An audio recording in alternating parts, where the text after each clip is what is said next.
Start. Okay, tell us what you teach and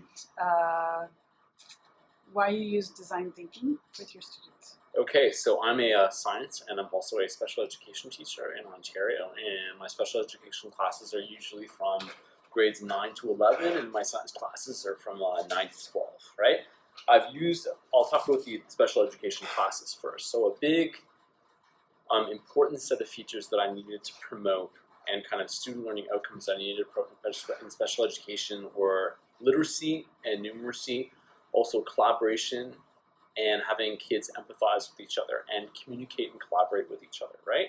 So I started to look at the design processes as a way of hitting multiple goals and giving them interesting things also at the time through the avenue of 3D printing, because at the time it was a very, very new technology, and it is still kind of new, even though it's kind of peaked, I think.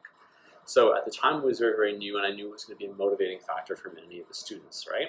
So I looked at the design process through multiple versions of it essentially in the Ontario curriculum. So this was one up here. I think this one is from the tech design set of curriculum documents.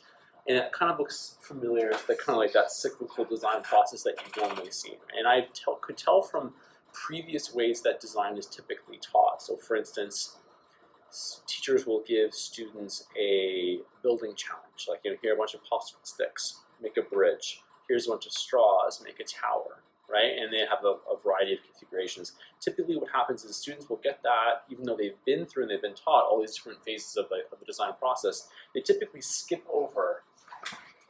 Let's say they'll be here, and they know what the problem is. They skip all these steps, which actually have a reason for existing, right?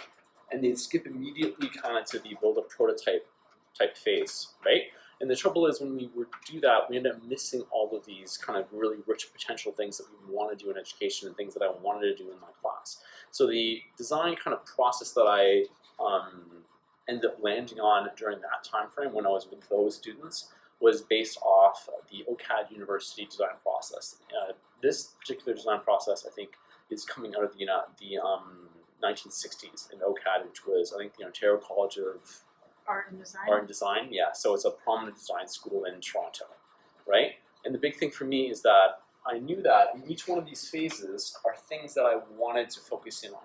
So I wanted kids to empathize. I put in an empathize section. So in my design process, I made it so that they had students list problems that they had around their house that could conceivably be solved by a small little piece of plastic. So that's kind of like the important thing. And we traded problems amongst different students. That means you wouldn't have to solve your own problem. Another student had to solve a peer's problem. So that put them in a situation to really understand the problem. They had to communicate and empathize, right? Yeah. And that also was creating student agency. So, because the big thing with special education is these are students who traditionally would have encountered failure in multiple times in the school setting.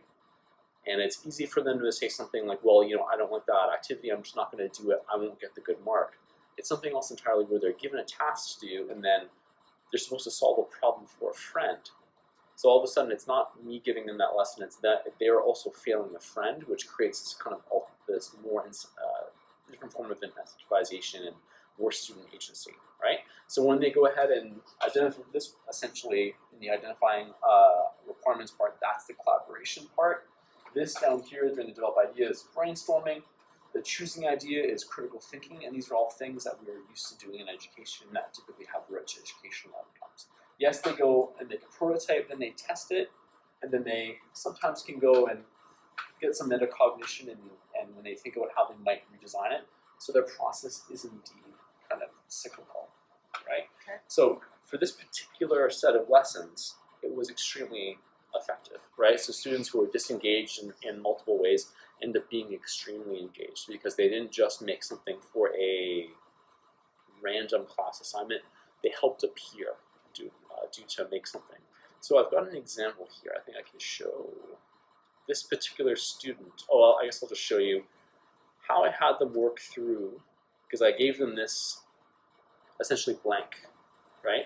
We blanked out the words here, we made the words a little bit smaller, but we worked through each one of these pie wedges during multiple days, sometimes spending more than one day on each one of those pie wedges. So by the end, they end up filling out essentially a great big graphic organizer where they had to talk about their understanding of the problem as they went through all different spots.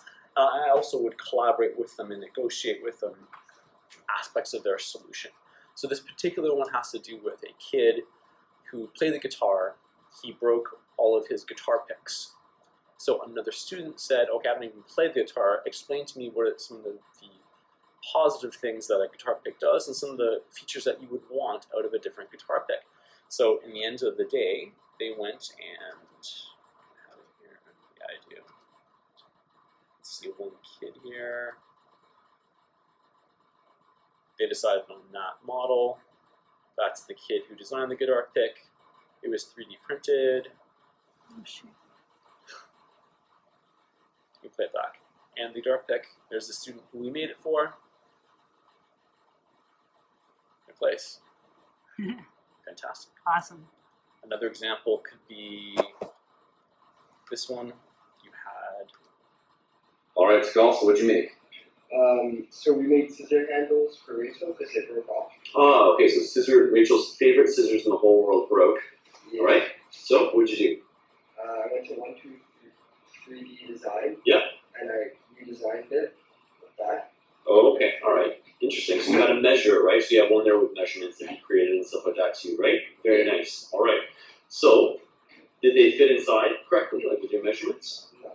So we had to heat this part up with the hot glue gun, and we had to melt the plastic. Oh, okay, you actually have it melted in. All right, nice. So, let's see. Can we see those scissors, Rachel? Just hold them up maybe for us. Nice. Into the scissors and back cut. Let's see, let's see. Nice. So it's worth noting that for many of these students, measurement was a huge difficulty, right? So you embed concepts of numeracy, right? And they get a notion that numeracy is more than just math, and maybe they haven't been good at math in the past, but now they get to use it. They're making a physical object that's real. That's another big important part. And another big important thing that I wanted them to kind of have the concept of is the idea of conscientiousness. So they're going to do something, and they're going to do a good job because it matters, and I'm making it for a friend, and they will encounter roadblocks. There will be mistakes. So that student, even though he made the scissors handles and they worked in the end, he had to go through multiple versions. Sometimes they didn't fit right. Sometimes they're too big or they're too small. It was sharp edges, so he had to think about ergonomics. So he had to empathize with the person who was using it, right? So for these educational outcomes, this design process was exactly what we needed.